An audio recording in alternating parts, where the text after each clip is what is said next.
Well, hello everybody and welcome back to my channel. Today I am bringing you a deep cleaning of my master bedroom. I'm recording this the next day. It took me all day long. We are way filthier than I realized. It was a huge job and I just kind of want to bring you along, show you the process, exactly what I did to get this room back in shape for a clean and hygienic 2021.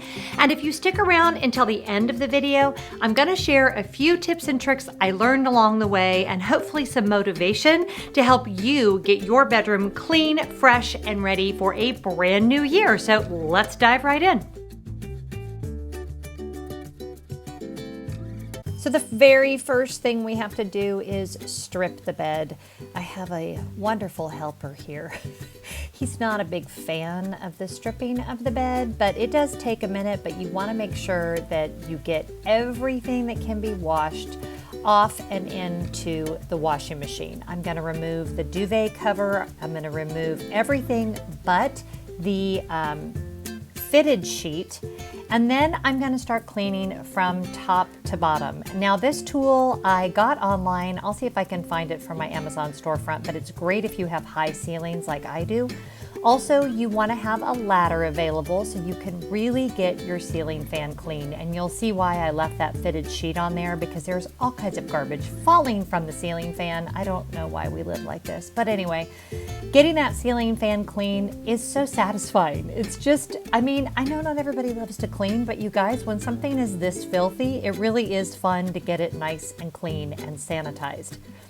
And then the next thing I'm going to do is put some multi-purpose cleaner on a microfiber cloth, and I'm just going to give each one of those blades a nice wipe down so that the entire fan is completely clean and dust free. Next up, I'm going to give the windows a quick clean. At this point, I did not think I was going to be taking the curtains down. I ended up doing that, so that would have made this process a little bit easier, but it really felt good to just get rid of all that junk on the windows. I don't clean these windows nearly as often as I should, so it's always a little embarrassing how dirty they are, but you know, better late than never.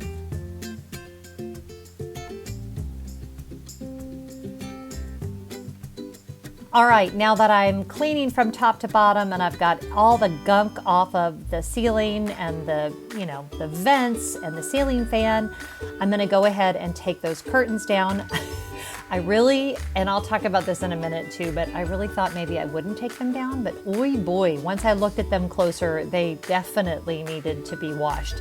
I think I've maybe only washed them once since we moved into the house, and we've been here 5 years. I'm not proud of it, but you know, let's just not have shame. Let this be a shame-free video. I brought Scott in to help me with the king-size mattress. It is a little unwieldy, and so it is nice when you can have somebody come in to help.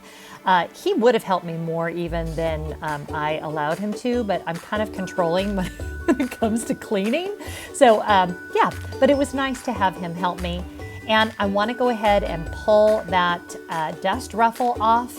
I'm not even sure that that's something I want to put back on the bed, because it just is a dust catcher and it's really a pain in the neck to take it off to wash it. So I don't wash it as often as I should. And yeah, I just think maybe I don't need it on there. So grateful for my sweet husband.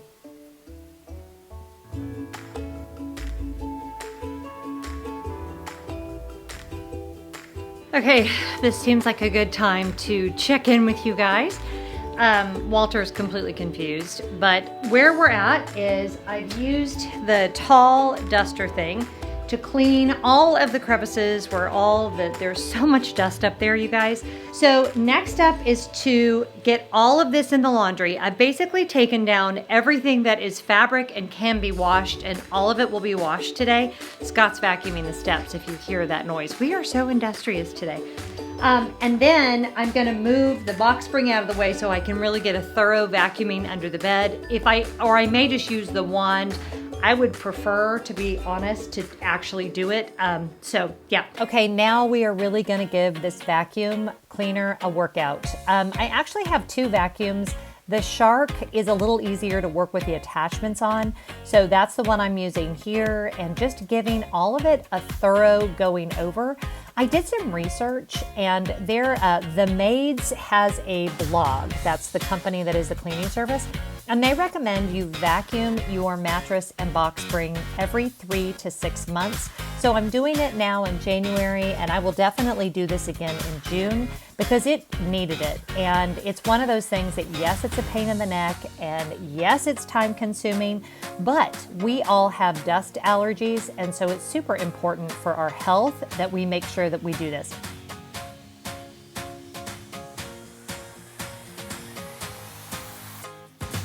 If you're wondering what those boxes are, they're actually fire ladders. Scott's really paranoid about us perishing in a fire, so we have these fire ladders under our bed. We've never needed to use them. I can't imagine we ever would, but you know, they're there if we need them.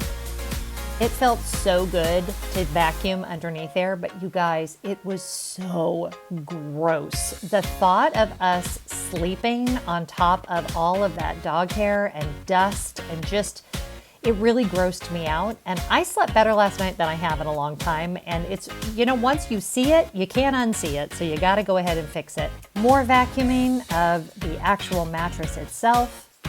All right, now it's time to dust up the rest of the room. I usually only dry dust the wood furniture in here. I don't use Pledge every time. I just don't like to have that buildup.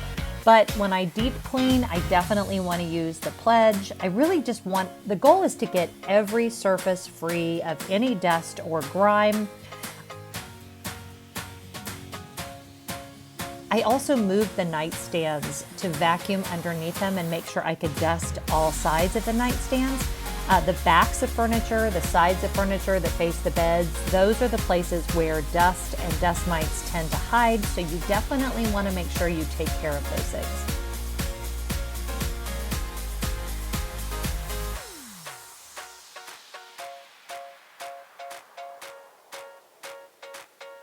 And more vacuuming and more vacuuming.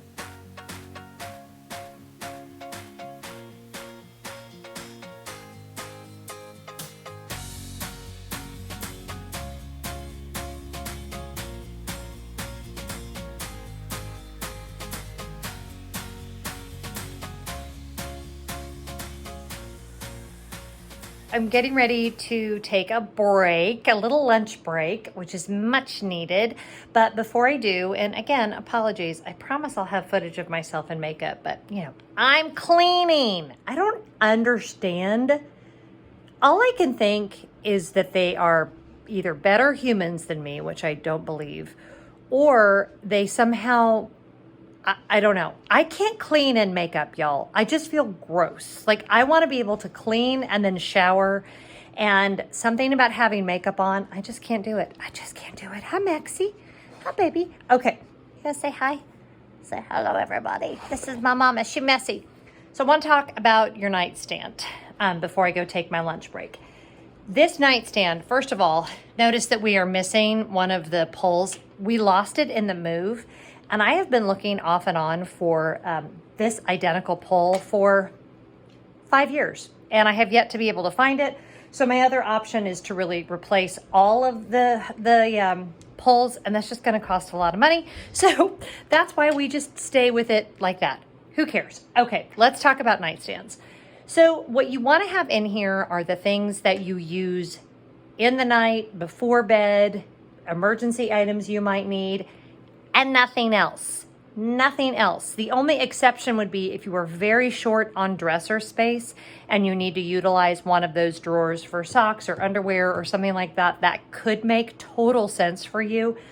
I try to just keep things that I need when I get ready for bed, during the night, and first thing in the morning. So first of all, let's take a look at what I've got. Okay, so in this top drawer, I do have it divided out. I've got these three. These were actually from the Dollar Tree. If you guys watched my Dollar Tree bathroom video, I ended up repurposing those for in here. These are my hair ties that I end up taking off at night, and they just stack up. So I need to replace those. I have my nail clippers. I have some Advil. I have my O'Keeffe's Working Hands, which I always put on before I go to bed. I have this vitamin E oil by Sally Hansen. I get really, really dry cuticles. Look at that. They're just terrible in the winter. And then my Vaseline, because my lips get dry in the night as well. I have a little notebook that's just for lists, so I can kind of do a brain dump before I go to bed if I'm feeling stressed. I've also got some foot cream, some little Breathe Right strips in case I need them, my backup glasses, a couple of pens, some body lotion, and my, I don't know what was going on there, my emergency thing for my alarm. So if someone should break in the middle of the night, I press that and the police come. So that would be good to know. And then in this drawer here, I've got Tums if I have an upset stomach in the night. I have another pair of glasses, my emergency flashlight. This was a book that I was reading during the holidays, so I don't know why that is there. And then I have journals, lots of journals, and also some magazines that I'm reading. There's my DVC Disney Files magazine, my latest D23, just other things that I might be wanting to read. And oh, I should have shown you, this is divided out. This is just a shoebox. It just happened to be the right size. And the biggest thing with these kinds of drawers is making sure you have them subdivided. And then my bottom drawer is pretty much empty, except for a pair of bed socks. And those are when my feet get cold in the middle of the night. Those were actually a gift from my friend Karen. And then I have the lids there, which there's no reason for them to be there. It is very luxurious to have an empty drawer down here. So like I said, if you have one with drawers, you might want to utilize that for other storage. But yeah, that is everything that I keep in my nightstand. This picture, by the way, because someone will ask, it was my grandmother's and she bought it. It is hand painted. It is from Japan when they were stationed there during the war. And I absolutely love it. Does it have any value? I haven't the foggiest idea, but it definitely has value to me. Okay, finally, it is time to start putting things back on the bed. This is going to be amazing because here I am putting the fitted sheet back on, and in just a minute, I'm going to show you how to so quickly and easy put a duvet cover back on a duvet. Yeah, I'm just kidding. I've seen tutorials on some magical, easy way to do this. Clearly, I just adhere to the stuff it in and fluff it out and hope for the best routine. It is probably the most frustrating of chores for me. And if I could figure out, I've watched like 5 YouTube videos about how to do this without getting frustrated, and I have yet to really master the skill. So if you are an expert at putting a duvet cover back on a king-size duvet, please let me know in the comments what your trick is, because this always feels like I am wrestling with a Stay Puft Marshmallow Man, and it's just one of those things that it's just never easy. And it's very satisfying when it gets done, but yeah, it's exhausting.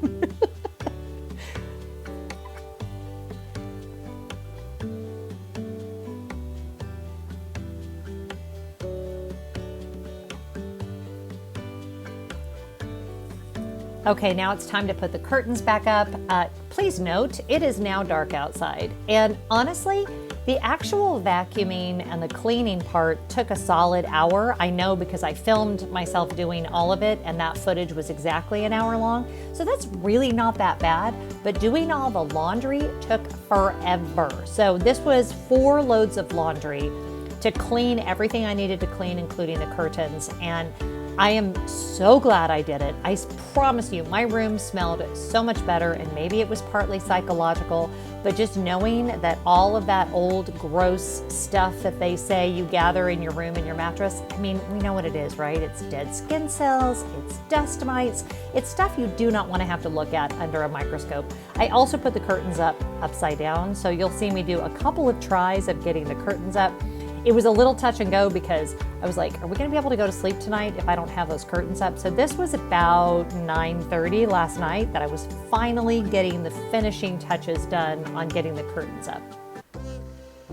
And now we have our finished room. Walter is happy and I'm happy and everything is clean and trash is thrown away and laundry is put where it needs to go. And this sense of calm when this room is neat and tidy, I cannot even express to you how much better I felt sleeping in this room last night. And honestly, you guys, it really is a health issue, especially if you have allergies. You want to get all those dead skin cells, dust mites, dog hair. You want to get that stuff out. Someday I would love to have hardwood floors in my bedroom. For now I have carpet, but that just means that it's even more important that I keep as much of that dust at bay as humanly possible.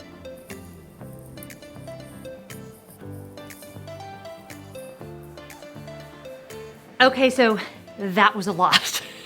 The big takeaways for me, as far as if you are going to embark on your own project, number one, really consider doing it over several days. I worked full-time for a couple of decades while I was raising my kids, and I understand all too well that it can be hard to carve out that much time to do a project of this scope, but I could have easily broken it down, especially in regards to the laundry. Like I could have washed the bedding on one day, the dust ruffle and the curtains on a different day.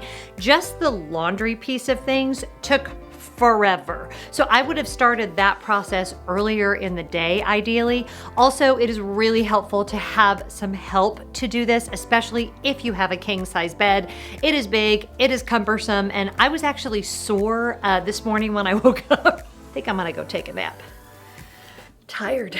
I worked hard yesterday. That was a lot.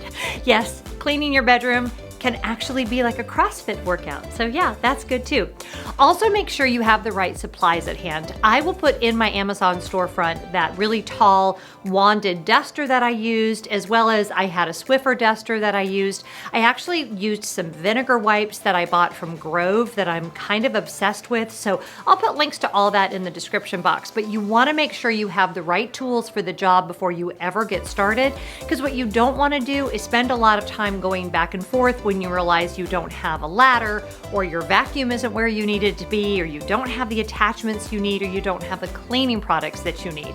And another point on the ladder, please be very, very careful. It is actually pretty precarious to get up there. And I'll admit to you guys, years past when I've cleaned that ceiling fan, I have just climbed up on the bed. Please don't do that. It's not a safe way to get up there because you're kind of like trying to get something over your head. Use a ladder, use it responsibly, and as my dad used to say, use the right tool for the right job. And then lastly, an effort of this magnitude probably only needs to be done twice a year. At least that's what I feel. I did it now and I'll probably do it again in May or June. And then the rest of the time you can just do maintenance, right? You can vacuum and dust and of course wash all of your bedding. I usually try to wash my mattress pad about once a month. I wash my duvet cover about once a month, but as far as moving the whole bed and vacuuming underneath and all that nonsense, personally, I don't feel the need to do that more than twice a year. But if you're someone, especially like at our house, and you have allergies and maybe you struggle with sleep, I really can't think of anything that's more important than that the place where you spend every single night of your life, especially now, right? We're sleeping at home all the time. Be clean and sanitized and free of dust mites and free of allergens. And we really did sleep so great last night. Scott even said, wow, the bed just smelled so good and everything just seems so fresh and clean. And yes, I'm a little ashamed at how dirty we let it get, but that has now been resolved. Here's a big thumbs up for clean bedrooms and hygienic sleep and all of the good things. Whatever you're doing today, I hope you're finding joy. And please, if you like this video, don't forget to give it a big thumbs up and I'll see you next time. Bye.